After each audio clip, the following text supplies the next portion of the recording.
Welcome to Arkaya Radio, talks on full-spectrum decolonized yoga and tantra, as well as the allied Indian arts and sciences, indigenous wisdom, healing, and the path of personal and spiritual evolution.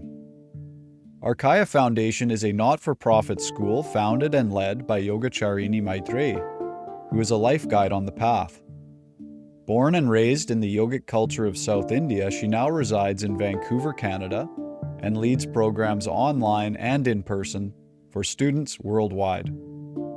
Join us for the online community satsang every Saturday at 9 a.m. Pacific, or learn more about Arkaya's on-demand courses and our online 500-hour embodied expansion certification, where you can become a holistic coach, healer, trainer, and leader. Learn more at arkaya.net.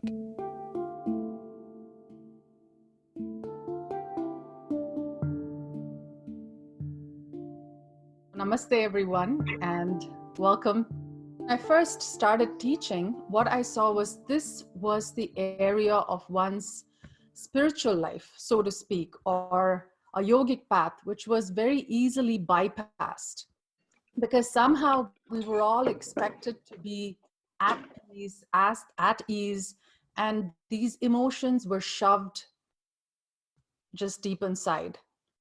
So when we look at this particular subject, now in all of Indian mythology or in all of Indian sciences, there's so much richness of emotion and there's so much of importance given to emotion. Now, of course, there's a wealth of wisdom around it. And I thought for about 45 minutes to an hour, how am I going to make all of this concise and bring it into simple tools and simple techniques that we can take away from here, and simple principles that we can apply without overcomplicating it. So if you look at the principle of the Devis or the divine feminine, each of the divine mothers helps us to deal with the particular area of our lives.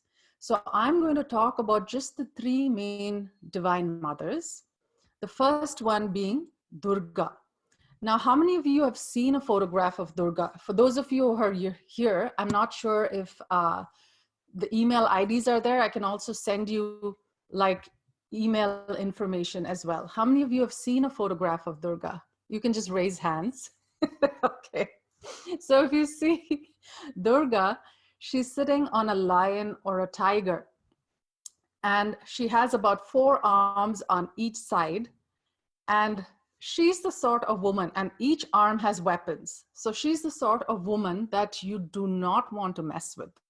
Just her presence, just the way or the energy she holds exudes that sense of protection, that sense of do not cross my boundary, otherwise you're going to get hurt. But she's always smiling. She's always happy. It's not like she's stressed about protecting herself or her devotees. So in the beginning, what happens is this Durga energy is something we invoke. But the real tantric path or the real yogic path is we start to evoke this energy from within us. So the symbolism is quite beautiful for us to have an idea of, okay, this is what this stands for. And we all, if you see the human race, we like these archetypes, all of these pictures and sounds and music, they register in the unconscious mind. So looking at this visual of Durga, looking at the songs associated with her, looking at the mantras associated with her, it appeals to a very deep part of our minds and our system. So with this Durga energy, like I was saying, we first invoke, then we evoke from within. And for me, when I was growing up, at least in India, what I wanted to work on was to be more assertive. Of course, not be aggressive, because usually what will happen is you give somebody a really long rope and then you're jarred and you have to like say no in a harsh way. But instead, can I just learn how to be rooted in myself? Can I learn how to be grounded in myself? And in a very smiling way, say, no, this is not possible. Can I do it without feeling that guilt that was conditioned into me? So what I started doing was doing practices to build this Durga energy in me. And of course, just because it's a woman doesn't mean men can practice it. This is excellent for men or women. But the symbolism is just this deity or this divine mother who's riding a lion or riding a tiger. So she resides, or her place is in the lower segment of the lungs. So what we're going to do is we're going to place our palms. So this is going to be a practical session as well, like I was saying. So we're going to connect to this part of our lungs, which is here. So if you can see where my palms are. So if you dig into your rib cage, you'll find floating ribs.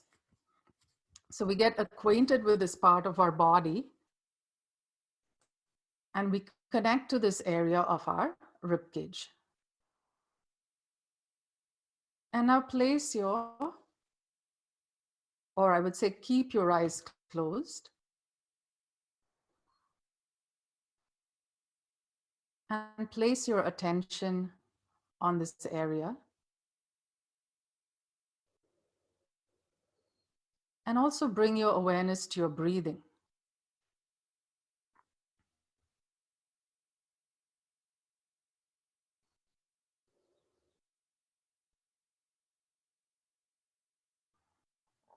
Even the sound Durga means a fortress. So the first thing we need to feel safe in our lives is to have these healthy boundaries, to have the capacity to say no when we need to say no, to have the strength to say no,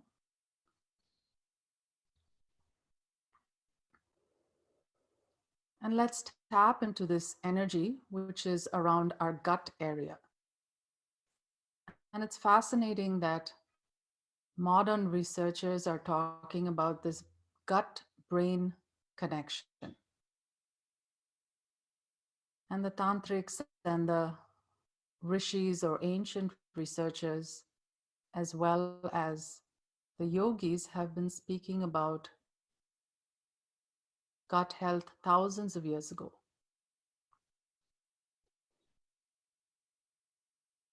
Now we're going to expand this area to the front, side, and back 3 times. We're not going to go into the details of it, but just a simple awareness of it. So breathing in, expand this area to the front, to the side, and to the back. And breathing out.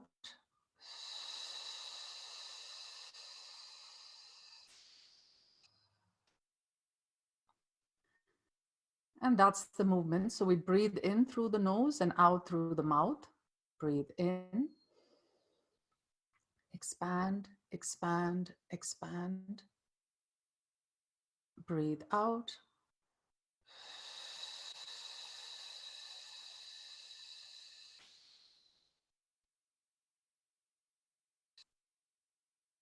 Breathe in. Expand, expand, expand. And breathe out.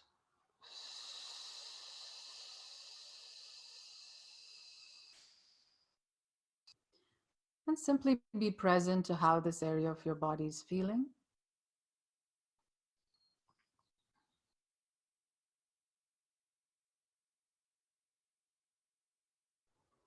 Connecting to the Durga energy, this fortress you want to build. And as we build this energy, there is less fear in the system.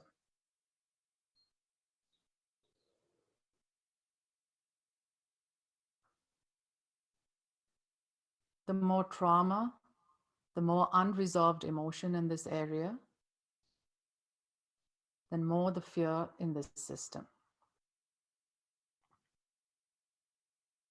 So very simple thing to remember. If you want less fear in the system, then practice of the lower segment breathing of the lungs.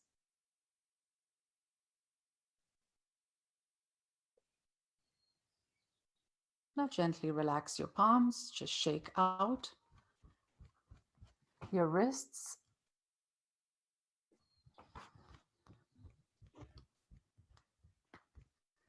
And your shoulders, getting a little looseness, jiggling your head, your whole body, and throw out. And now we come to the second Devi.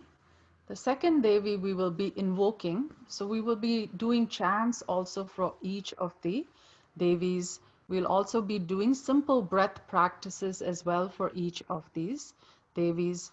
And we'll see a very practical application of this in our lives. So if you look at the second Devi or the Divine Mother, it is Lakshmi. And if you look at the word Laksh or Lakshya, it comes from the root word goal. So if we want to reach a particular goal in our lives, if we want this great abundance in our lives, if we want good self-love, a good reconnection to our own hearts, then this is the mother to invoke. Now, the area she resides in the body. So again, it's not removed from who we are. It's not somewhere out in space. So yes, we are invoking her, but ultimately that quality, so she's just a symbol for the quality we want to evoke from ourselves. So the space that she resides in is the mid-chest region. And we're going to place our palms on the mid-chest area and keep our eyes closed for a moment.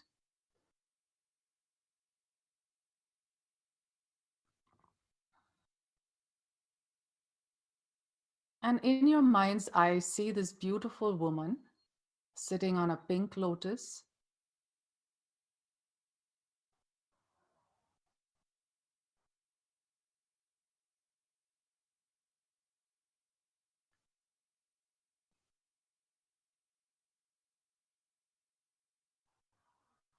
She has two arms on either side. And there is an outpouring of gold coins.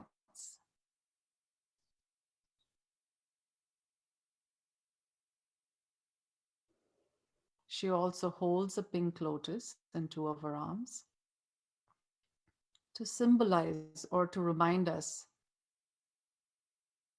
this beauty of the pink lotus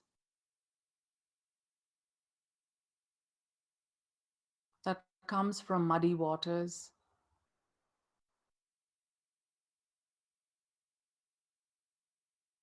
and shines its beauty. So these muddy waters are symbolic for our own unresolved samskaras or unconscious stuff. All these past habits, self-sabotaging habits, self-defeating habits, the tamas or the inertia or the ignorance. So as we connect to this Divine Mother Lakshmi, to this Divine Feminine, not just outside but within us, we know we have the capacity through the practice, through the sound vibrations, to not only move through these muddy waters, but to actually blossom into beauty.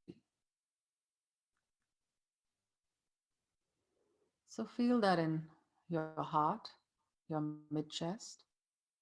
And we're going to take 3 deep breaths here to bring in that energy of being enough, of self-love. Breathe in, expand, mid-chest to the front, side, and the back. Breathe out through the mouth. Breathe in through the nose. Expand, expand, expand. Breathe out.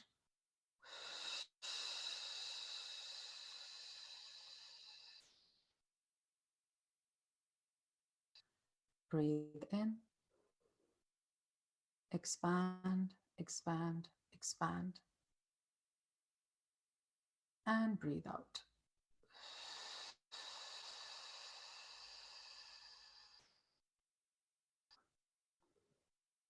And stay connected just for a few more seconds to this area of your body.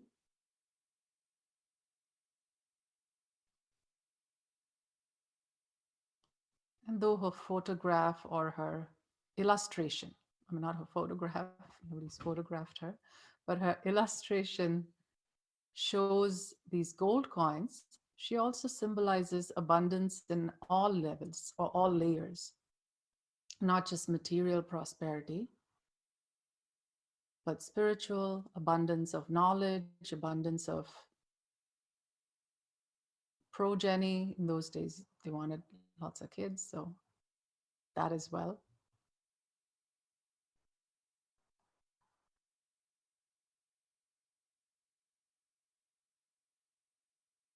And we're going to gently shake out our wrists, our shoulders, moving the prana or moving the energy. We'll understand why we're doing this later. We're just moving the life force in our system. We learn a little bit about prana and how prana or life force is also connected to emotions, breath connected to emotions, all these little connectors. So once we understand the overall connections, we can use 1 or 2 minute tools to shift those emotions in a very simple way and release. And we'll have a sip of water, hydrate ourselves.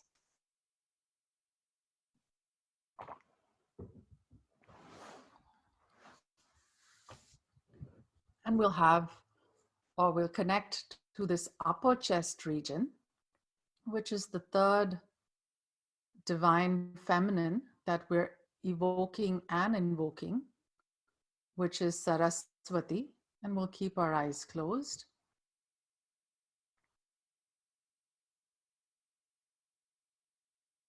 And let's just connect to this area of our body, this upper chest region.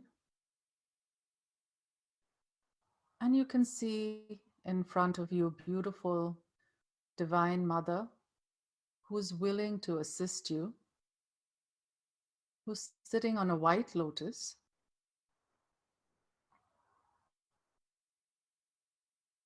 wearing a white sari, or she could wear a gown in your eyes, it doesn't matter, a dress. But the Indian way, she's wearing a sari. And the idea is to see what she symbolizes by what she holds in her hands. So again, she has 4 arms. And in 2 of the arms, she holds this beautiful long musical instrument called the veena. It's from South India.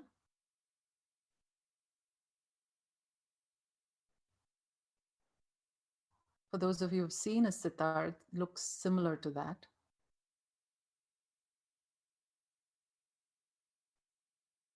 And then she holds a rosary. That's the English translation, but a japa mala in Sanskrit with 108 beads in it to symbolize the cycle of our lives.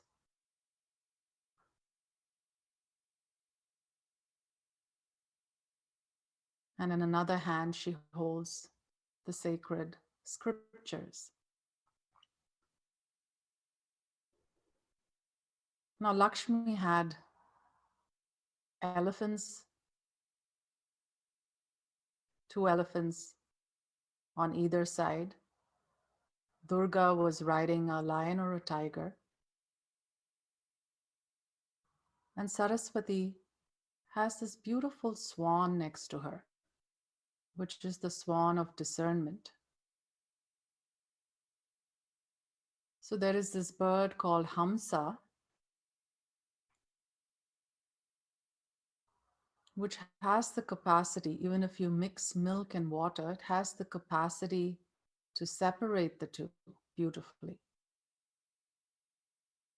And that's the discernment we get as we breathe into this upper chest, as we supply prana not just to the lungs or the head region. If we have any imbalances, pain in the shoulders, pain in the neck, then this prana generated here can support that. But most importantly, we evoke the quality of discernment. We evoke this capacity for clarity or clear thinking. And we evoke this capacity for higher creativity and wisdom. So it's beautiful to see how just by focusing on a particular practice, a portion of the lungs, we can actually invoke one of the Shaktis. Shakti means power, energy, and the Divine Mother is also called Shakti. So it's no coincidence. And we're going to do 3 breaths, focusing on the upper chest. Breathe in, expand the upper chest. See if you can isolate, opening the upper chest to the front, sides, and the back. Everybody's doing great. Breathe out.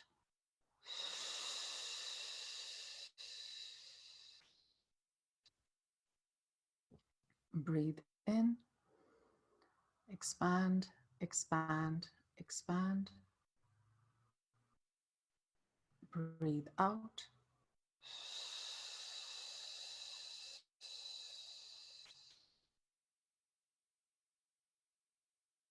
And one last time, breathe in, expand, expand, expand, and breathe out.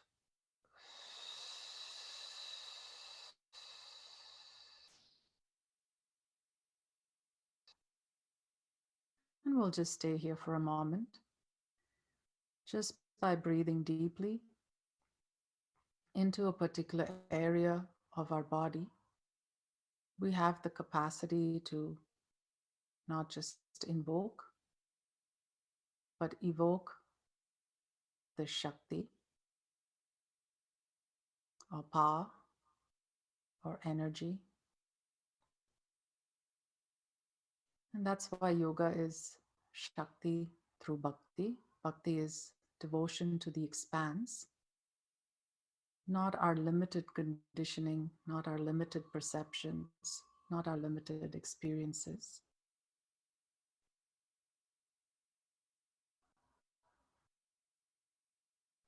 Now gently relax the arms and we'll shake out. Once again, to move some prana.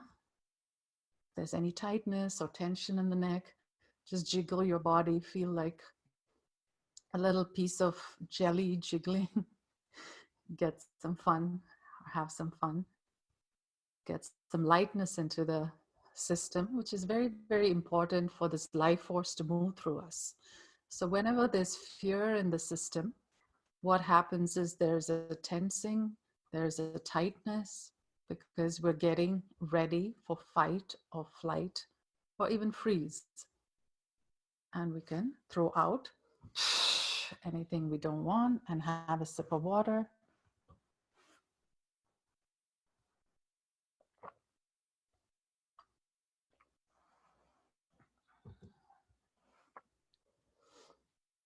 And then we'll go into this final practice where we, hi Munira. So we see this final practice where we place the palm, that is the right palm on the lower chest, left palm on the mid chest, and imagine a third hand on the upper chest. And as we do this, we are fully embodying Shakti, energy, power in us. So the power is not outside of us, but we are channeling this source energy. So we'll place our palms here. Keeping the eyes closed again. And just being present to how this area of our body is feeling.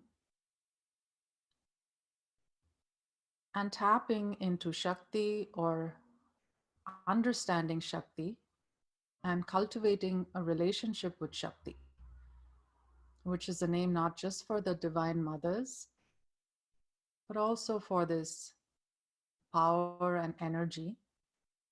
There are lots of ads in India where the boy will drink a particular drink and then he becomes Shaktiman, or he becomes really powerful. So this is our power drink. So we'll take a nice deep breath, expanding the lower chest, the mid chest, and the upper chest, and we breathe out.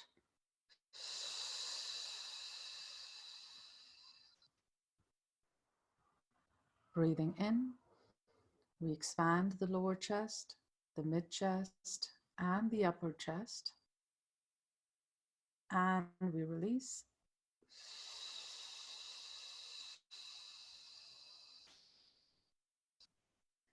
Breathing in, expanding the lower, mid, and the upper chest, all the three sides, and we release.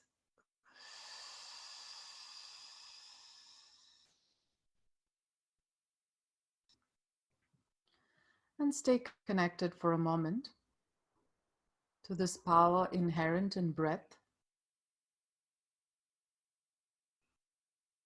to this power inherent in emotions, to the power inherent in prana. Prana itself means life force or energy. So that is the energy that drives us. And all these three are intimately interconnected.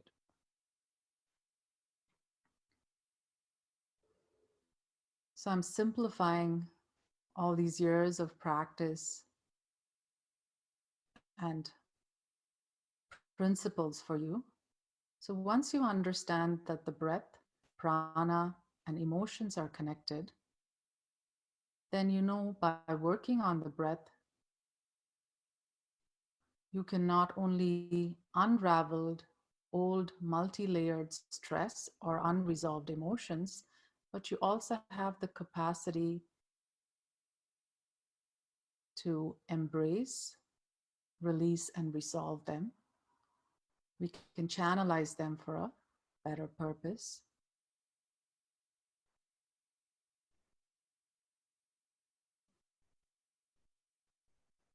And we're going to do this breath 3 more times.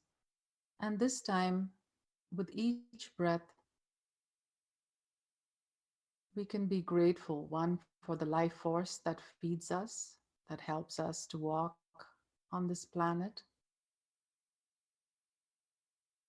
And also this breath that when we consciously connect to it and consciously lengthen and deepen it, we have the capacity to calm and soothe the nervous system, and therefore calm and soothe the emotions. I'm sure all of you have observed when you're angry or upset, the breath is really fast. When you're in shock, you're holding your breath. And even when you're watching something that's not real, like a movie, it's a horror film or an action thriller, you're still holding your breath.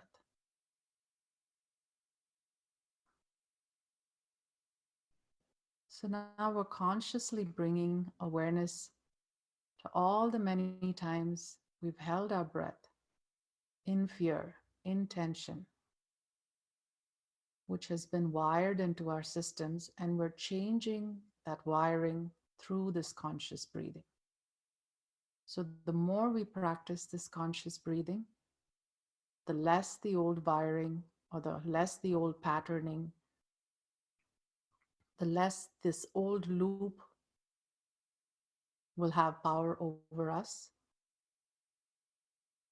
And this new pattern will start to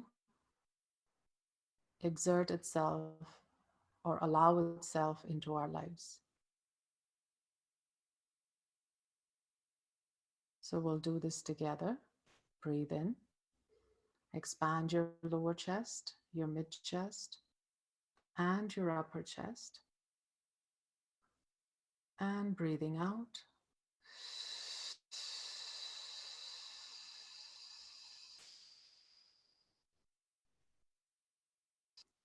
Breathe in.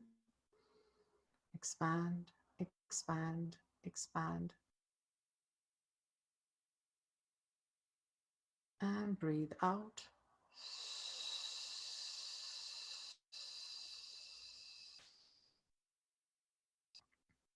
Breathe in. Expand, expand, expand. And breathe out.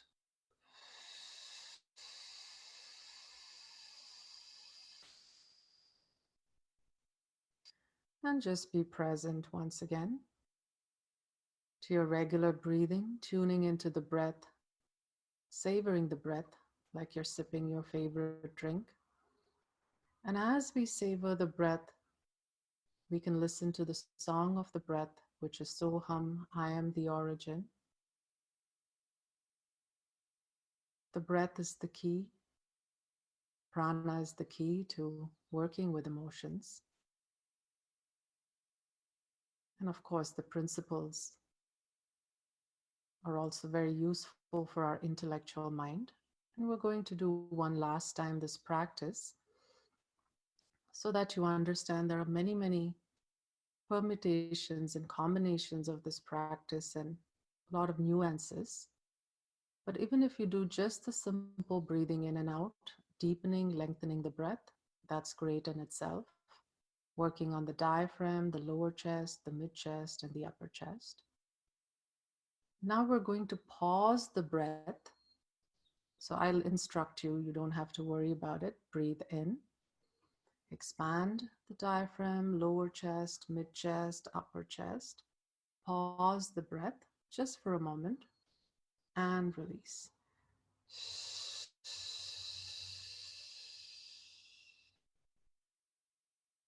Breathing in, expanding, expanding, expanding, expanding. Pausing the breath and releasing.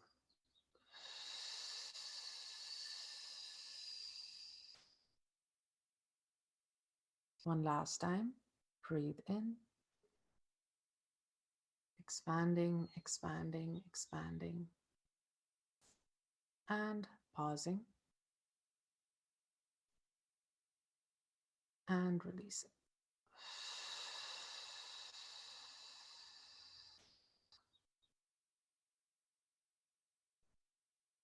And just stay connected for a moment. As we pause the breath, we're also sending a signal to the old brain that it doesn't have to be a stimulus response reactiveness to life.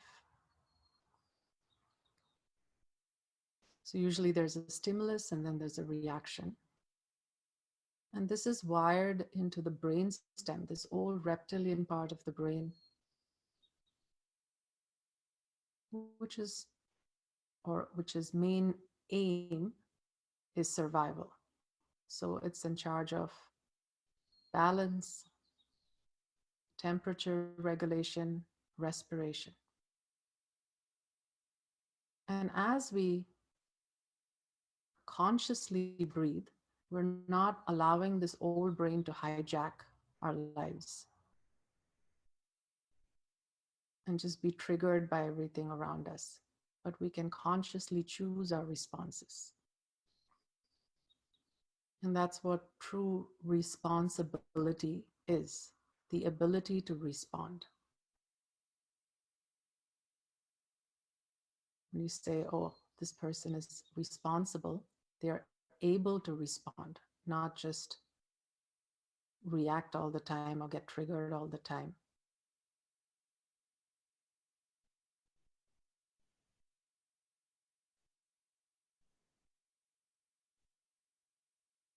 Now we'll gently relax our bodies, shake out the wrists, go back to a little bit more activity, more prana in the body, get some circulation, shaking out, moving our head, and throwing out anything that we don't need, any tension out through the window with a big cleansing breath and having a sip of water.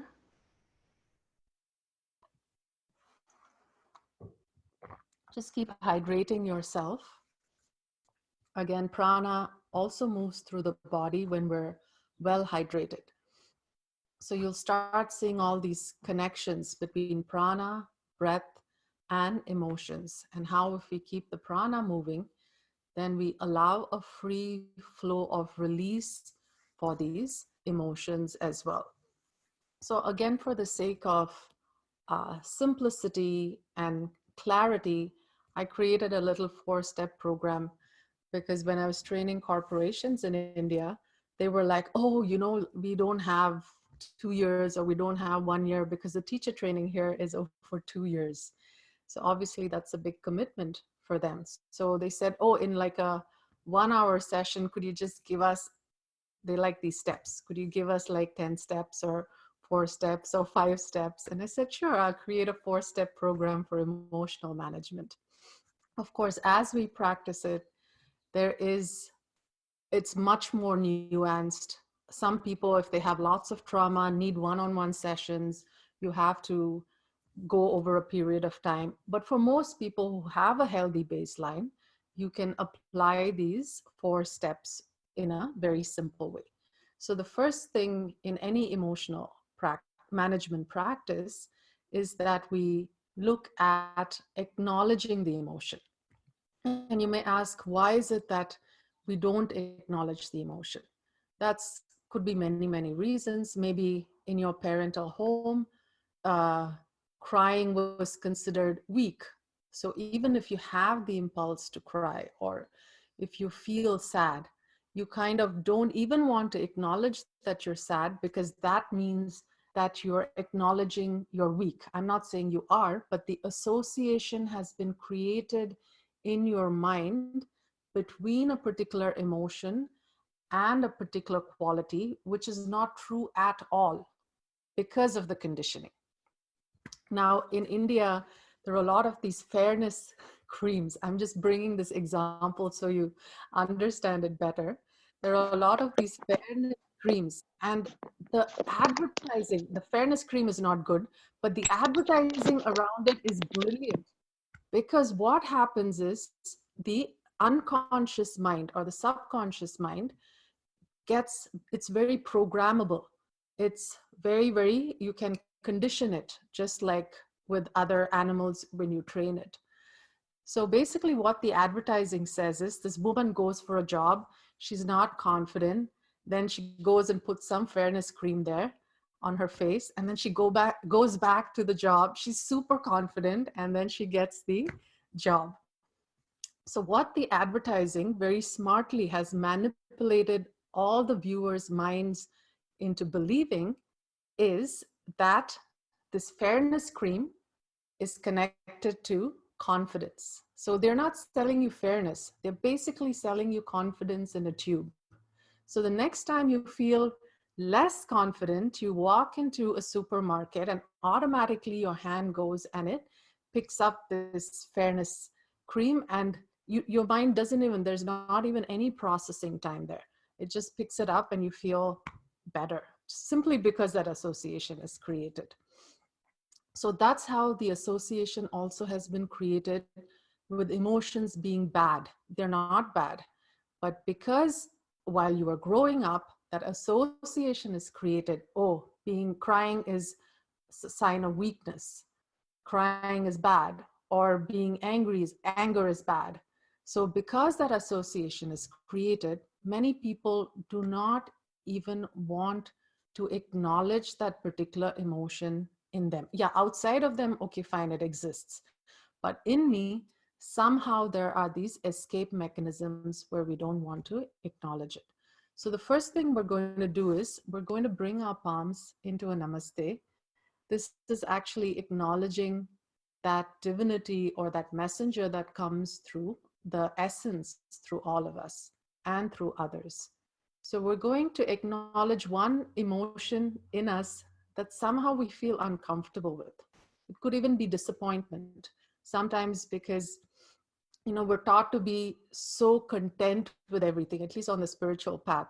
So I found that that was an emotion I had to deal with. I could never tell somebody, oh my God, this is so disappointing what you're doing, because you're taught to be content with everything, So each of us have a particular emotion which we pretend doesn't exist. So let's place our palms and then we bow down to our hearts and say, today I'm willing to acknowledge, or now I'm willing to acknowledge one emotion which I feel uncomfortable acknowledging is there in me.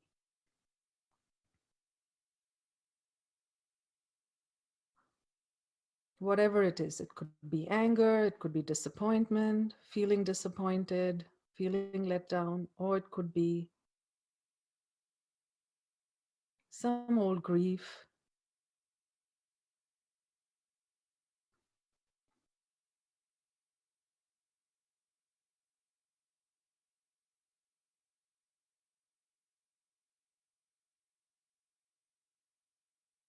And we'll take one deep breath, breathe into our hearts. Full chested breathing from the diaphragm, lower chest, mid chest, upper chest. And we release.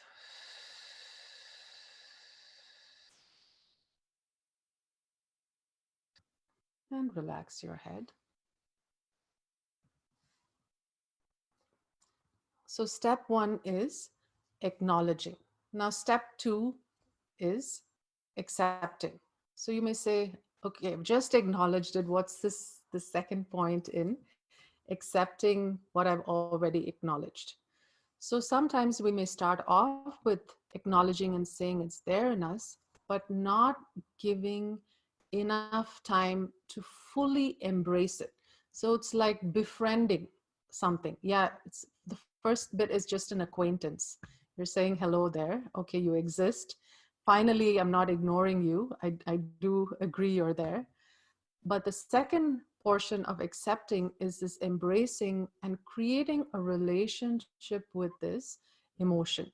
So this emotion constantly doesn't throw you out. So when you have a relationship with somebody, there is a certain degree of comfort. There's a certain degree of dependability. You know that there is a certain way you can relate to that person. So that comes in through this accepting, through this embracing of that emotion.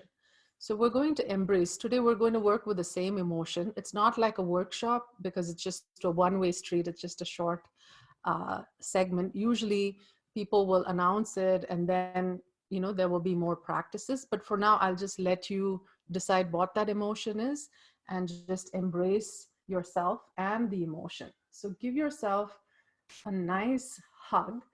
And this hug or this practice is called the Manmata Kriya. Manmata is the god of love. And here we are just loving ourselves enough. And we're trying to break free from this grasp or this embrace. So breathe in and expand, expand, expand, and breathe out.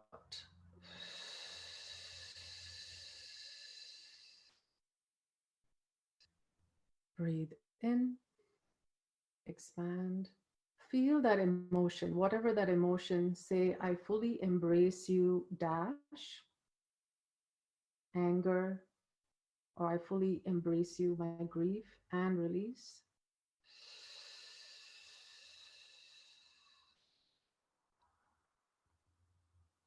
Breathe in.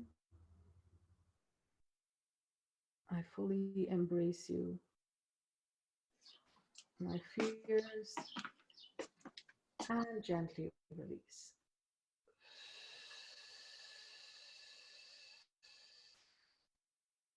And you can gently relax your hand. Loosely shake out your whole body. Again, whenever we hold emotions in the body becomes tense, it becomes tight. And when we're listening in a very intent way to somebody else, also, we start mirroring their emotions. That's why I'm making you do a lot of the shaking.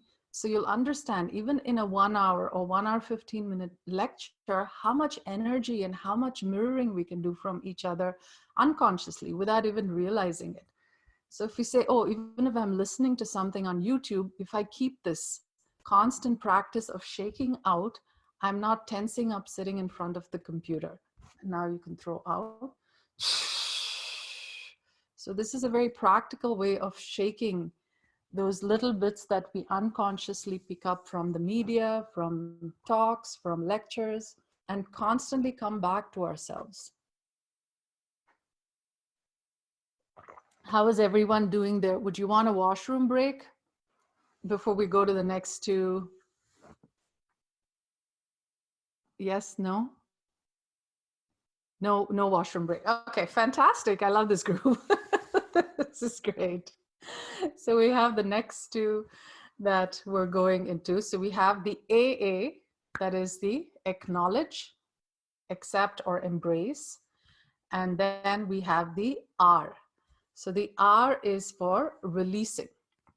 Now, if you see the entire yogic system, all of it in the classical way or in a more integrated way, I'm not talking about the exercise yoga, it is structured in such a way where this release happens. So if you see the cleansing breaths, which we just did, breathing in through the nose and out through the mouth.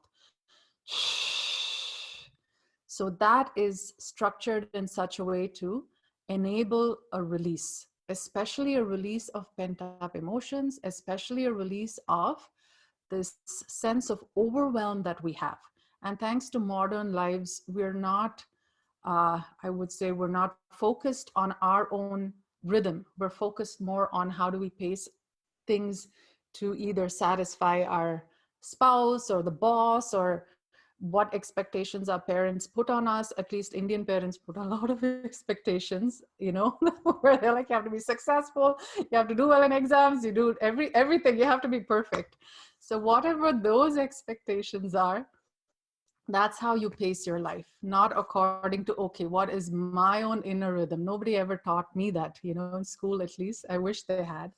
So what we do with that is, or in the yogic practices, is that we tune into our inner pace, in our inner rhythm. And if there's any stress or overwhelm as a result of not following that inner rhythm, then these practices help in releasing it.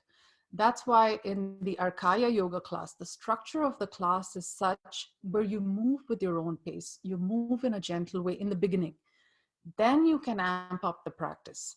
Because in the beginning, if you start really fast, it becomes highly competitive. It becomes highly, oh, I have to get someplace, rather than savoring your breath, rather than savoring your body, rather than reconnecting to your own pace. So the release principles or the release tools are thousands of tools are available.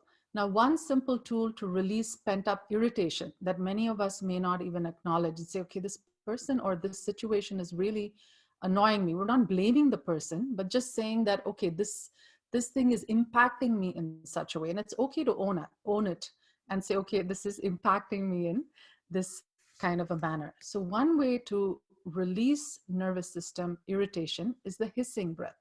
So we breathe in and we breathe out through the teeth.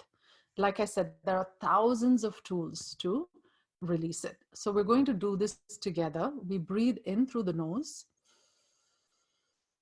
and we hiss out through the teeth.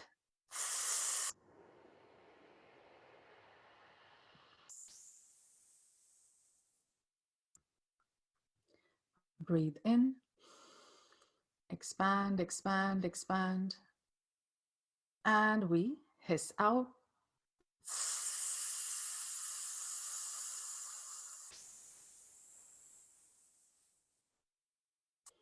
And one last time, breathing in.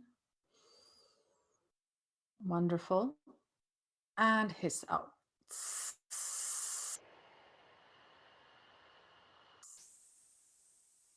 Everyone's doing great, looking like sweet little snakes. That's great. And we can still keep the eyes closed. This also cools the nervous system or cools the body down. So if there's excessive pitta, those of you who understand Ayurveda, I won't go too much into it, but pitta is the quality of fire. So if there's excessive fire or imbalance of fire, then this hissing breath is very useful. It rebalances that pitta in the system. So on days when you're feeling irritable, you're feeling crabby, you're feeling short fused, this is a good practice to keep. So let's say you're feeling really, really irritated. Then you can amp this up a little bit by breathing in and doing 3 hissing breaths and 1 out breath. So we'll do this again. Breathe in.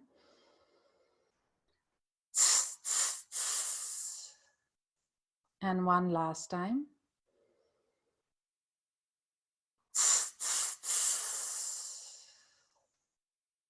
Beautiful. And just be present to how your body's feeling. So this is excellent for mothers. Whenever you're dealing with kids who are not listening, you can have a little hissing session with yourself and then go and communicate. Of course, communicate boundaries to them, but in a way where your frustration doesn't get projected too much.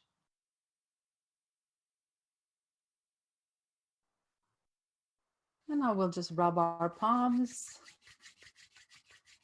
and place them on the eyes.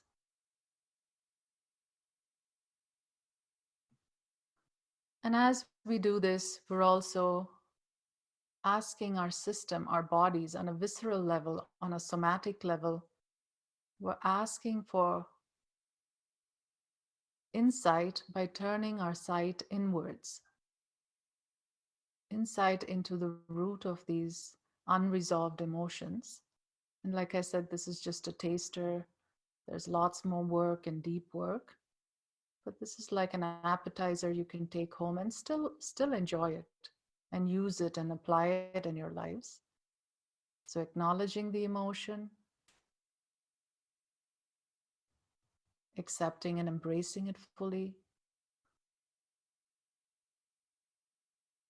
releasing the charge around it and channelizing it in a positive way. And also asking for these insights as to where our boundaries are, being better able to communicate that, and also respecting another's boundary. And the last bit, you can release the palms, is another R. So we have AA and RR. The last one is the refining process or the refinement process. And in this refinement process, we can again introspect, contemplate. We don't have to do it when we're right in the midst of the volcano, but we can step back when those triggers are no more there in the system. We've done some degree of release practices. You can sit back and say, okay, what prompted this? Have I not grieved enough? Have I not kept space enough for myself? Am I not nourishing myself enough? Or is somebody constantly making demands on me? Whatever it is, we can sit with it and say, what is the root of this emotion? Or probably it goes much further down in time. It was maybe triggered by some trauma. So there's a lot of work in the refinement process. So the refinement process is what you see in many of the yogic texts or scriptures where they say different, like if you see the Bhagavad Gita, it also speaks about samatvam or samabhava, which means this capacity for equanimity. But of course, we can't arrive there without first acknowledging the emotion. Otherwise, like I said, there is a big tendency for spiritual bypassing, where we say, oh, we're supposed to be equanimous, So if I can get there, I may as well pretend I'm there by shoving all this below. So that's not how we want to get there. Now, Patanjali also has his own ideas. Patanjali, who codified the Yoga Sutras more than 2000 years ago, he also gives a lot of principles, ways for this equanimity or calmness, or this stilling of the chitta vritti. Chitta vritti means the whirlpools or this agitation that is there in the unconscious mind. So he also gives you a whole set of techniques for the purpose of that. Now, one thing that he says is that by chanting the Om, so he doesn't talk about hundreds of mantras. Of course, the yogic tradition has many sound vibrations that can help us get there. But he speaks about just the Om, the Pranava Om, the A, U, to take us to the space of equanimity and Ishvara, or this very clear state of being. He also gives us guidelines as to how to deal with people. So he says, oh, if you have people who are happy, then be friendly with them, which is nice to have happy friends.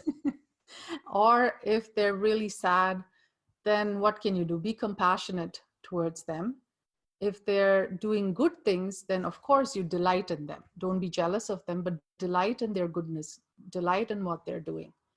And the last he says is, if they're wrongdoers or if they're not doing good things, then be indifferent to them. By indifference, he doesn't mean, oh, ignore what they're doing and, let it be, but don't get pulled into the drama of fighting with them. But of course, saying what you need to get that resolved. So each of the different scriptures and masters, they give a set of principles, how to deal with people, how to deal with emotions. But I would say, yes, all of them are very useful, but not to the point where you negate all that lays buried. So we need to do this emotional management first, or acknowledging emotions first, before we say, okay, this also we're going to apply in the context of taking responsibility for our emotions. And when we take responsibility for our emotions, we're not projecting them onto somebody else anymore. And whenever I see somebody who's not taking responsibility for their emotions, who's reactive or gets triggered easily, then the lazy man's way is, oh, I don't want to process these emotions. I don't want to do the work to acknowledge them, to what's the next one? Oh, you're all muted. So the next one is to accept and embrace them. The next one is to release and refine. So I don't want to do this processing work. So what do? I just throw it onto somebody else so they can process it for me. Now they're confused and not knowing what's happening, and they have to process all this unresolved emotional energy. And on an energetic or a psychic level, if you see, it's like you can either throw love balls at each other, or you can throw anger balls at each other, or you can throw hatred balls at each other. So energetically, there is a passing of energy that happens when we don't do the work to resolve or process our own emotions. So that's why these great yogis or rishis, ancient researchers, they said that we're not just a physical body, but we also have an emotional body. I'm just looking at the time. Okay, we're good. So we have an emotional body, which is called the pranamaya kosha. Now, there are 5 bodies like this. Now, the scope of today's talk is not to talk about all these bodies, but to understand that we're not just unidimensional, but that we're multi-dimensional. And when we understand that we're multi-dimensional, we see that, yes, I exist not just here, but I exist also here on a subtler level. So I am responsible for not just my physical body, but I'm responsible also for this pranic body that's around me. And we'll do a very, very simple practice to clear the pranic space. Let's just create nice, healthy waves of energy. Sometimes a lot of old cobwebs are sticking around in this pranic body. It could be from 5 minutes ago, it could be from 5 years ago, it could be from 5 lifetimes ago. You never know what we have here.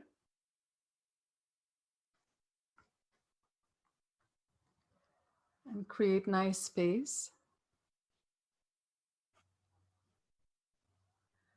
And we'll create the sankalpa. A sankalpa is an intention aligned with the highest.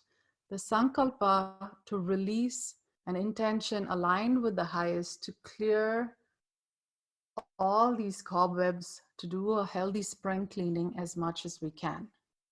And we whoosh out. And we'll keep that sankalpa in mind just for a moment.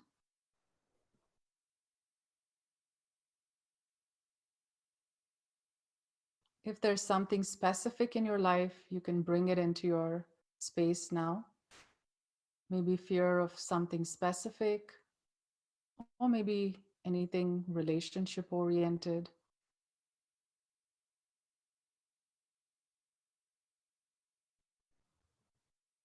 Or something just personal, which is inside of you, that you wanted to harmonize, wanted to realign,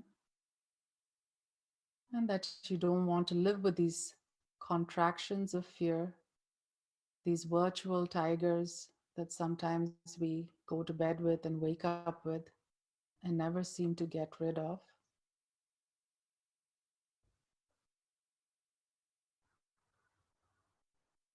And gently release your palms. So I'll just close with a little chanting and a poem I had in mind. So this one is again dedicated to everyone who's on the path of lightness and reconnection to oneself. So this is called Soul Dance. So as I connected with you, I felt my heart flutter to sense your depth. What a delight to feel your love for the light. I sighed as my body relaxed into knowing you did not want to possess, that you felt the great spirit in you.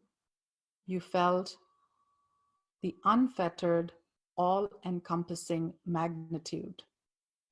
You recognized that beautiful spark in you and hence saw that in me. And in that recognition lays true beauty, the beauty of untainted love, where you could truly dance with me. So I'm just inviting you all to dance with yourselves. And if we have, like I said, a heaviness and a backlog of emotions, you might feel, oh, I'm feeling weighed down and I can't dance. But I can assure you, I've worked with many people one-on-one, also in groups, that we can all get to that place of that beautiful dance. And there's one more little musing that I will share. So this one actually came to me in the Shavasana. I have sometimes these beautiful Shavasanas after the practice. So this is called the gentlest of thoughts. The gentlest of thoughts. Oh, what a subtle thought that came to me when I was breathing. Like a feather, it caressed my being, bringing me to that relaxed moment when I could recall that thought no more. Save it for posterity, said my mind. Go write it down, using words to describe.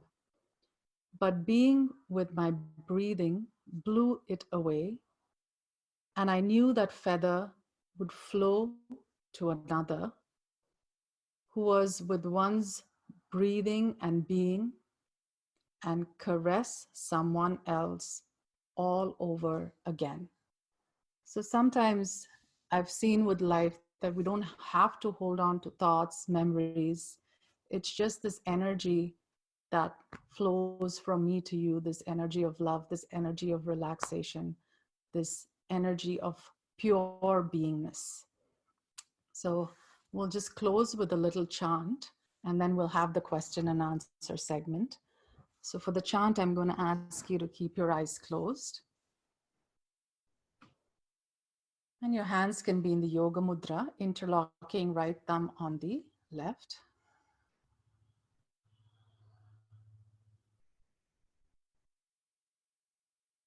And we're going to invoke these sound vibrations. Like I said, sometimes we need an external symbolism of the goddesses, but basically these are qualities, vibrations that we evoke from within. So the first is Om Durgaya Namaha, to say I'm invoking this quality of protection, having a fortress of strength around me and in me.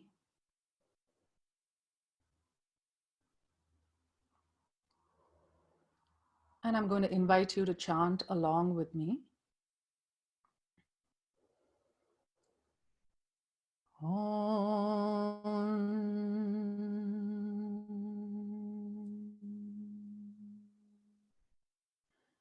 Durgaya Namaha.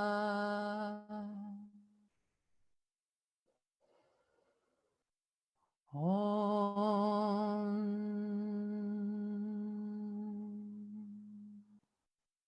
Durgaya Namaha.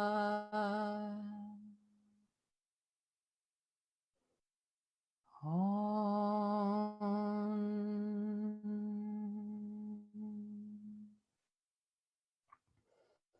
Durgaya Namaha. Now bring your awareness to the mid-chest area. Om Mahalakshmi Namaha. Om Mahalakshmi Namaha.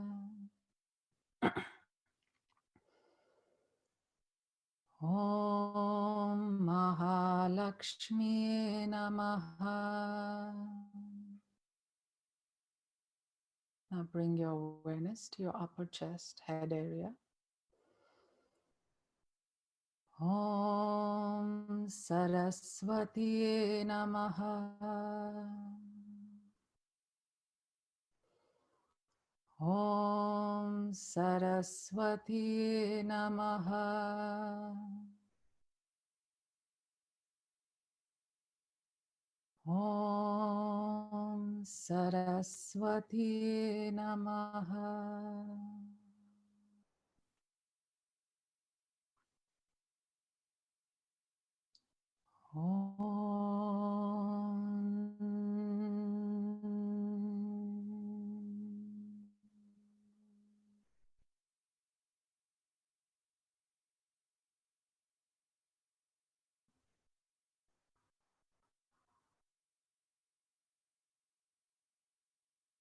You can slowly, gently open your eyes.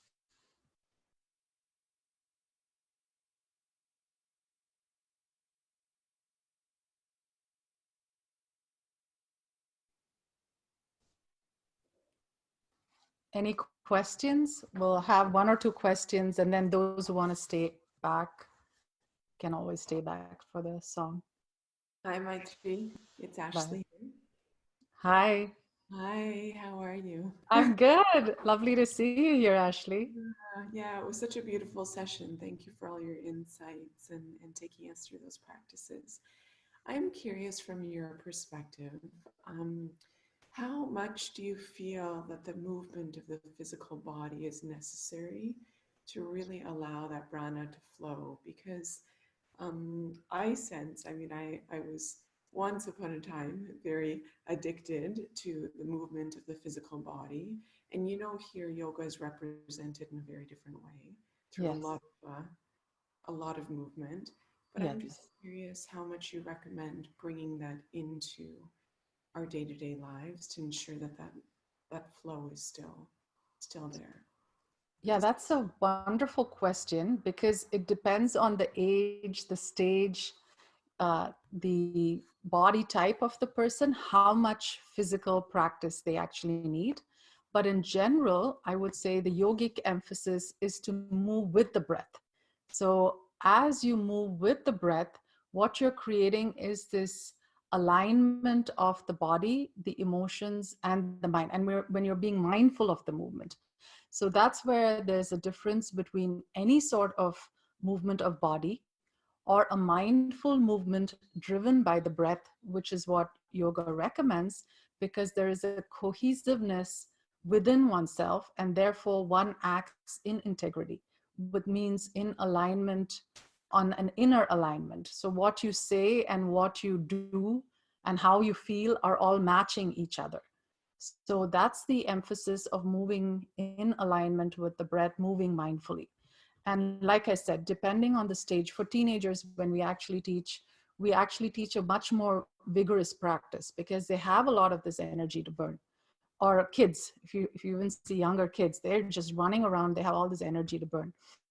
But as you become, like I would say, at a certain stage in life, or let's say you have injuries, then still the movement can help, but again, feeling your pace and saying, okay, if I breathe into this, if I move mindfully, again, pacing, again, being aware of what is the right amount of movement, then it's very, very useful. So I would say the answer to your question is the right amount of movement for each person, along with the breathing and the mindfulness is the key to moving prana. Yes. Okay, thank you. I was feeling that perhaps maybe my mind was interfering in this process because lately, in the past few months, since we've been in quarantine, I've just been compelled to walk and walk slowly, and that's been the extent of it. So it's quite a shift from my regular movement. Um, so thank you. Thank you for that feedback. Thank you. If no one else is asking, may I just ask one thing? Yes. About the process that we did. Firstly, thank you for that. And I love the self-hug. Felt really very good. So I understand the first stage is to accept an emotion and then, acknowledge, and then it is to accept and embrace it. Third, also, I understood the hissing and releasing it, but the refine, I'm not very sure I got what we kind of do in that, because there are certain emotions I know I hold and I want to release them like forever. Oh. So what did we really... Sorry, I can't see you. I'm going to ask Ross again. I was just trying to see the thing to shift so I could see you, but I'm again, sorry for my lack of tech savviness. No, can you see me now? No, that's just my thing. Oh, okay. Ross, how do I move it to bring it back to gallery view? Up in the top right corner, you'll see it says Okay. gallery view. Fantastic. So I press on that? Yeah. We're using the mouse. Oh. So cute that is. Maitreyi always forgets that it's a laptop, not a tablet. Yeah, I just tried to. Oh, there you are. Sorry, I got a little distracted trying to figure that out. Could you please repeat just the last part of the question? So I was saying that what did we exactly do in the refine part of the practice? Because I actually, while hugging myself, I realized there were many emotions that I was holding. I wasn't aware of some of them, though I was trying to work only on one, and I really want to let go of all of them forever. Yes, we all do. So yeah, sometimes that's another thing. I'm just interjecting you because I had a student ask me, like, how long is this going to take? You know, how many lifetimes? And I think that's why keeping that baseline of, you know, self-nurturing care, where you're not trying to deal with all of this unresolved stuff in one day, then of course we're going to overwhelm ourselves. And just do it in bite-sized bits where we say, okay, today this is enough. You know, this backlog is enough to help me keep that baseline. I think that's, again, pacing ourselves. And the whole class, that is the physical practice, actually is a structure for our lives. So when we're processing, when we're dealing with day-to-day work, it's like, oh, again, we're not taking on too much and overwhelming ourselves. So similarly, even with this processing work, it's very important not to overwhelm ourselves and just take these bite-sized bits and say, okay, today let me contemplate this. Today let me resolve this. Yes. So because no, sorry. What I meant was I already am doing particular things for my spiritual, say, evolution or journey. So in that, if I every day bring into these, practice these 4 steps, I wanted to understand what did we exactly do in the refined step? Did we just The collect or process. move the prana and just kind of whoosh it away? Is that what we did in the 4th step? Oh, no. The releasing is where we actually release the charge around the emotion. And in the refining, we're actually sitting and contemplating what situation triggered it. We're also saying, okay, can I reframe the situation, or is it just my own misinterpretation of what happened that triggered it? Maybe I didn't perceive the situation in the right way, or maybe you perceived it right, but then again, it gives you that clarity around what your boundaries are, which means that person has a habitual way. Usually it's never personal. That person has a habitual way of speaking, which could be rude. And maybe that doesn't appeal to you, and it's okay. It's okay to acknowledge that and say, maybe I can't be too friendly with this person. I can have a general sense of goodwill towards them, but I can't be thick with them because my sensibilities do not align with that. So it's okay to say that to yourself, but do it in a healthy way, understanding why you're doing what you're doing, not because of this reactiveness. So that is where the refining process comes. So When all introspecting these it. triggers are dealt with, then we can contemplate the situation and see what we need to do. This Thank you. contemplation and sitting with it. Yes. Thank you. So thank you for that question. That's an important one. Yeah. Maitreyi, there's 2 questions that came up in the chat. The first one's from Munira. So I'll just go to that and read it out to you. Yes, please. Munira said, thanks, Maitreyi, such a nice session with you. I've been exploring emotions a lot lately and have been curious about the difference between working with emotions that are more fleeting from day-to-day life experiences and emotions that I am noticing are locked within me and come out like a flood after a dam is broken. I'm trying to be present to the emotions coming through me day to day, but I don't know when and how they connect into the deeper ones I am unaware of. Beautiful, beautiful question. Thanks, Munira. I know Vinika and Munira, so that's why there's a nice sense of familiarity, and Ashley as well. So that's a really good question. And the second one, the damned emotions that come up, that again, takes a little bit more of a container to work with. This is just a more open session. So I was just giving the practices and principles that we can work with day-to-day emotions.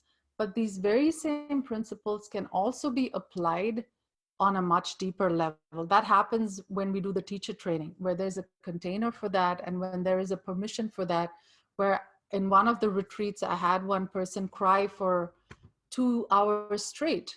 And these were the damned emotions that came, and it was a man, so I was not surprised, because again, he comes from a Mexican culture where the crying is a no. His dad was like, no way are you going to be less of a man by crying.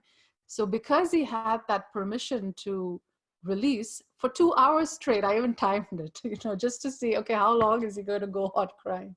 So, and he felt great after. We all were, we felt great that he felt safe enough to do that.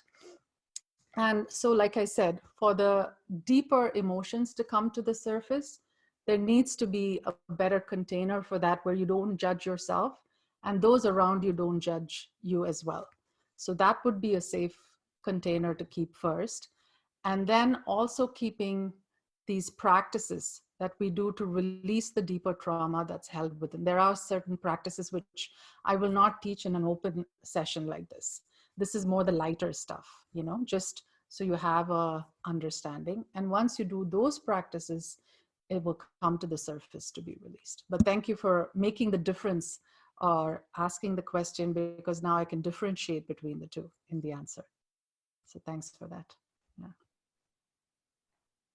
The next question was from Anand K. Namaste, Akaji. Could you please elaborate on emotions vis-a-vis chakra? Oh, wonderful. So namaste, Anand. That's nice to hear another Thambi. I don't know if you're from South India, because Akka is a word in Tamil for big sister. So that's why I was like, I wonder where you're from. Would you like to share? I Hello, can't. Akka. Namaste. Namaste, namaskaram. Namaste. Anand from Karnataka. Karnataka. Oh, Anand wonderful. from North Karnataka. Oh, Yes, yes, wonderful. yes. Before you answer my question, actually, I have been following. First, I read your articles in the Hindu newspaper from 13 years back. Oh, wow. Hello, Yes. Yes. Yes, I can 13 hear you. years back. Yeah, Oh, I used to follow wonderful. your articles in the English Indian newspaper. Probably that time you were based in India itself. Yes, yes. So that's Yes, wonderful to connect with you and meet you after 13 years. I yes, love yes, I yes, love to know where everyone's, those beautiful yes, connections. So welcome. I'm yes. glad Thank you you. stayed up, late in the night to attend this one. Yes. So thank you. Yeah. Yeah, yes. So you asked the difference So between, oh, sorry, you were sharing. yeah, that's what chakras and emotions. You give some exercises. I'm Yes. practicing Kriya Yoga under the guidance of Master Shri M. I think once I Wonderful. told you on the Facebook, Master Shri M. Yes, yes. It's a Kriya Yoga, and I also practice Hatha Yoga. I wanted to know how these chakras are, emotions are related to The chakras. chakras, yes. So that's a very good Chakras, yes. question again. So if you see prana, we were talking about prana or life force.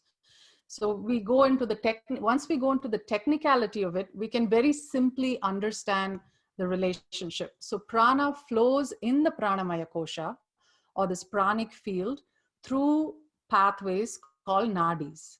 Now there are about Yes. 72,000 nadis. Now different scriptures say there are two versions of it, but for now we'll just stick to the version. There are 72,000 nadis, just as there are many nerves in the physical body. So when these nadis converge, they are called chakras. Now when nerves converge, they are called plexus. So we have the solar plexus, and then we have a chakra in the pranamaya kosha which corresponds to that plexus. So this is called the Manipura chakra. Now let's say in Manipura, Mani means gem, city. So you understand the meaning of it.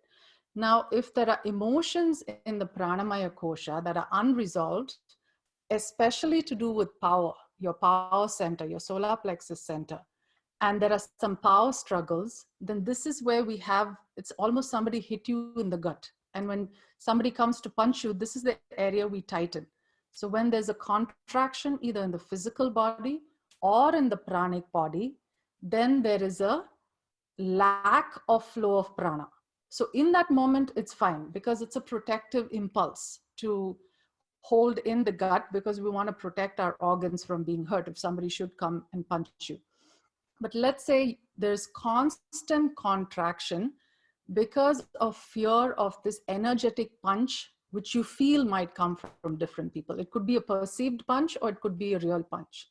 So what happens with these nadis and these pranic fields and chakras is that there is less flow of prana as a result of these many, many perceived punches. So the more the unresolved fear around being attacked, then there will be less prana flowing through these pranic fields and therefore less flow of prana in the chakras. So that's a very simple step-by-step answer. But I can elaborate a lot more on this. I just don't want to go into it. But like I said, basically if we have unresolved emotions, less flow of prana and therefore the chakras will be less open. They'll be constricted, they'll be tight, and they'll be holding a lot of trauma. So that's the simple answer to it. I hope that satisfied you. Yes. Thank you so much. Thank Yes, you. yes. Thank you so much. So the more we Yeah. process, I the mean, more we I'm get very rid of happy. emotions, the more flow of prana in the system. Yeah. So Maitreyi, there's another question. Ashley sent the question, but she said Stacy had asked. The Okay. question is, what is the difference between this practice and Kundalini? Is she asking about the brand Kundalini Yoga or the actual Kundalini practices? So in the West, when I first came, I realized that there were so many brands. So if you say Ashtanga, there is the brand Ashtanga Yoga, and there is the actual Ashtanga Yoga that Patanjali codified over 2000 years ago. So the brand Kundalini, I don't know what practices are taught there to be to kind of qualify an answer on that, but all the practices. Sorry to interrupt. She typed in the chat, she responded to you and said Kundalini Yoga. So I think she's speaking of the brand that was proliferated by Yogi Bhajan. Yogi Bhajan. Okay, so like I said, I'm not an authority on it. I don't know, what they teach in it, but the traditional Kundalini practices are there again, as we were speaking of, to clear the nadis, to clear the chakras, to bring this original harmonization into the system, but not just on a mental level, but on an energetic level, on a physical level, on every layer of our being. So it's being able to live this connection in our bodies, not just somewhere in our heads and intellectually understand it. So that was the aim of Kundalini Yoga, which means this movement of Shakti. Again, I started off with this quote, yoga is Shakti through Bhakti. So when we have this devotion to the expanse being Shiva, the expanse being this supreme consciousness, we want the Shakti from the root or the base to rise and meet. We want this beautiful dance of Shiva and Shakti. We want this beautiful dance of the polarities of the left brain and the right brain, of the right side of the body and the left side of the body, the yin and the yang, of consciousness and power. So we want this beautiful dance to happen, and which is what the traditional Kundalini practices are structured. They're structured for that purpose. Now, Yogi Bhajan's Kundalini Yoga, like I said, I can't comment much because I haven't studied it. I have experienced it once when I was at a conference in Rishikesh. I was teaching there, and I did attend one of the practices, but that was just a 1 hour. So I don't know the philosophy behind it, or I don't know Yogi Bhajan personally or how he structured it. So I won't comment on that, to be just because I don't know. Yeah. But the Arkaya yoga system I'll comment on, that is more step by step. It's more gentle in the beginning, and then people can amp up the practice.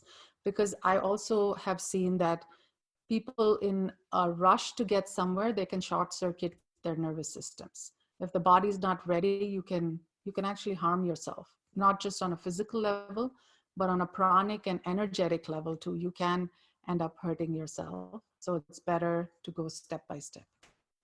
So, yeah.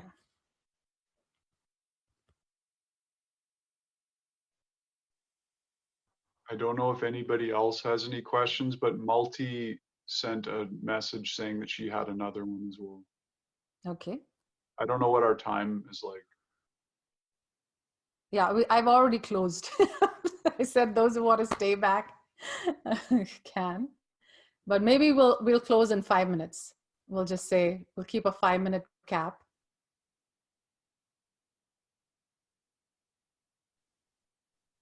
Gwyneth Gwyneth raised hand there. Yes, Gwyneth.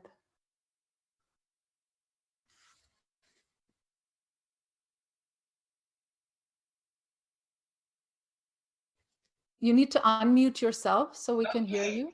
Now you can hear that? Yes, yes. I'm from a different, lineage of yoga that I've been studying for 30 years, and probably other people on here study different types of yoga. Yeah. Might you just, your course sounds really fabulous. I love what you're teaching today. It so makes sense. And I just wondered if you might say your system of yoga starts slowly, and I just wondered if you might say sort of a few different stages that a new student might go through, say in the first, you know, I don't know, in the first steps of coming to classes with you, maybe over the, you know, 5 years or something, what steps? Okay. Yes, no, for sure. That's a good question, just to understand the graph. So again, I could give a rough graph because again, it's personal. So even within the structure is not rigid. Each person kind of feels, okay, what is my, you know, availability of time for sadhana? What is my commitment? Where am I at this stage in my life? And then the responsibility is also on them. But on a basic level, if people come, they start off with the community classes, which is 2 hours. It's a sliding scale donation based system. So the first 1 hour of that class is a more mindfulness practice. So we're doing a lot of practices lying in the shavasana. So why I start off with the shavasana, why I restructured a lot of practices, is that when I was traveling, I found that people had no connection to the earth, that this earth element was missing. It was all here, like up in the air, kind of to speak. So the earthing, the grounding, the connecting with the earth is very, very important. So people start off by doing these practices in the shavasana and also in the makarasana on their belly. So it's also a way where most of your weight is borne by the earth. So there's not much strain on the spine. So even people with injuries or people who are older can start off with the practice. And of course, people who are middle-aged as well, there's no pressure on them to look a particular way. So I don't find people, or at least I don't attract people who come, you know, with the yoga bodies. There's so many different beautiful bodies. I mean, I'm just using that word because it's popular in the West. So there's so many different beautiful bodies that can actually participate and integrate in this particular way. So we start off with the lying down postures, then it's the sitting postures, understanding alignment, not just alignment of how you're sitting, but alignment of the different koshas, which means alignment of the physical body, the emotional body or the pranic body, the mind field and the cosmic fields, and doing practices, pranic practices to actually realign these koshas. Because otherwise we can drive the body with the mind, like a parent, a tyrannical parent drives the child. And whatever is conditioned, that is what exerts itself. So that again is the foundational principle of the Jyoti Kriya. There's a practice called the Jyoti Kriya that we do to realign all the different koshas. And of course, some standing postures in the beginning, but not too many. And then we go back to Shavasana and lie down and integrate. So that's the first 1 hour. Then there's a meditative practice in the same community class, which I lead, and also a little bit of theory in terms of understanding why are we doing what we're doing. And a certain concept and principle is discussed and also contemplated with some question and answers. So that's the first segment where people come to this community class, understand these things in a very gentle way. And also for them, it's not too much of a commitment. The second is the online Foundations for Life program. So there we go a little bit deeper into certain practices. We also do a lot of the sun salutations at a later stage. We also start gently, but a lot of the sun salutations come in, the moon salutations come in, where we're moving prana in a much more vigorous manner. But again, I tell people that it's not necessary that we have to move to that stage quickly. If somebody says, oh, I just want to keep doing the foundational practices for 2 years and 5 years and do nothing else, that's great too. People can still unfold. And I always tell people that, you know, it's not how difficult the asana is, which is more advanced, but how still you can be in a practice, which is a sign of advancement. So the practices are more for releasing that rajas or restlessness or that old tamas or darkness or density into that stillness. So if some person feels, oh, all I need is just the foundational practice, is great. Otherwise, if somebody feels I need a little bit more activity, of course, there is the learning of the sun salutations on a practical and physical level. And there's a lot more deeper processing that happens, where it could be one through this foundational course, or it could be through one-on-ones. Ross also does one-on-ones, I do one-on-ones. So that is open for those who feel, yes, we want more support and we want more guidance for a quicker and I wouldn't even say quicker. I would say I just need that support. Some people can do it on their own, some people cannot. So it's just giving that extra support. Need not be mean quicker. I'll retract that.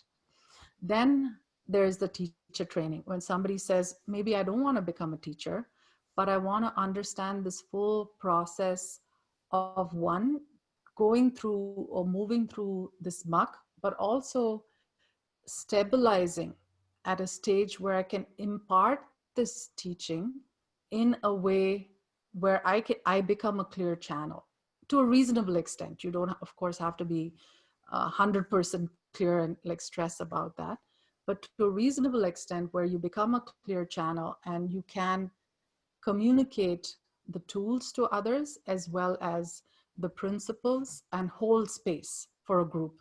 Because it's one thing learning to hold space for yourself, it's another learning to hold space for others.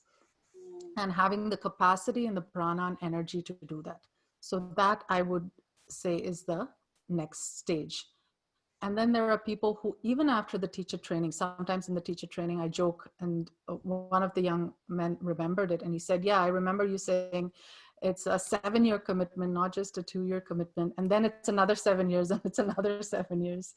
So I would just say it's a lifelong commitment where it almost feels like after the teacher training, people come back to this foundational practice in a healthy way, where they say, okay, all we need is this simple sangha, simple good food, nice, community, good nature. Your mind almost sees the value of the simple things more and more.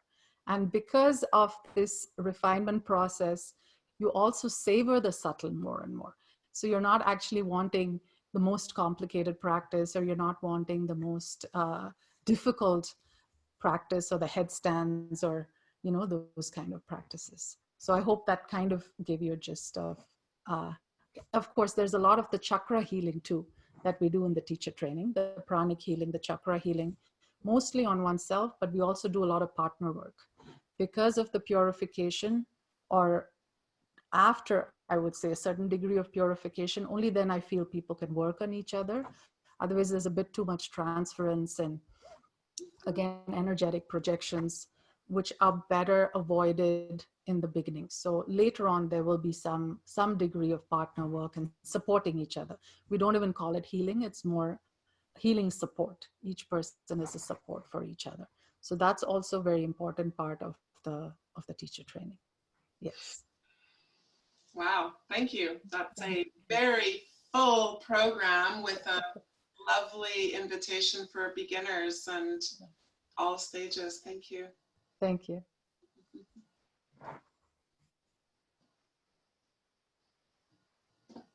So I think we'll close. We're kind of gone over time, but I think everybody was excited about the question and answer session as well.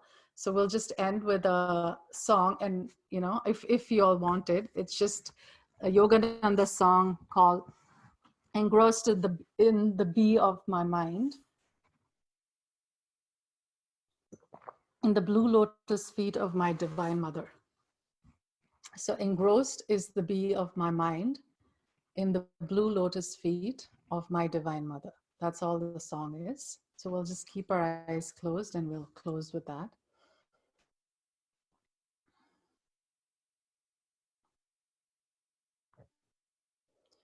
Engrossed is the bee of my mind in the blue lotus feet of my divine mother. Divine Mother, Divine Mother, Divine Mother, my Divine Mother. Engrossed is the bee of my mind in the blue lotus feet of my Divine Mother. Divine Mother, Divine Mother, Divine Mother, my Divine Mother. Thank you, everyone. Have a wonderful day. And thanks for being such a wonderful audience, too, and staying back, answering questions much past time.